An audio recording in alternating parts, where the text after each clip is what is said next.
ఉగ్రత పాలవలసిన మన ఎడల దేవుడు కరుణ చూపించాడు, కటాక్షించాడు. కృతజ్ఞత భావంతో మన దేవుని సన్నిధిలో కనబడాలి. నేను ఎవరు తెలుసా అని అనకూడదండి.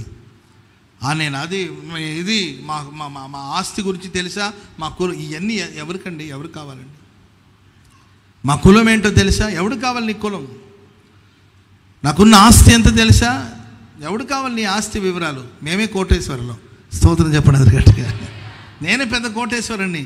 నాకు దేవుడు మనకి ఇచ్చిన అవయవాలని కూడా కోట్ల విలువ అని చెప్పాను కదండి. నేనే పెద్ద కోటేశ్వరుని. నీ కోట్ల సంగతి నాకెంత? గర్వించొద్దు, అహంకారంగా ప్రవర్తించొద్దు. నేను అపాత్రుడను, నేను అయోగ్యుడను, నీవు నా ఎడల ఉపకారం చూపించావు. నీ చూపించిన ఉపకారమునకు, సమస్త సత్యమునకు నేను అపాత్రుడను. ఒక చేతి కర్రతో నేను నది దాటాను, 2 గుంపులుగా మారానని కృతజ్ఞతను తెలియచేశాడు.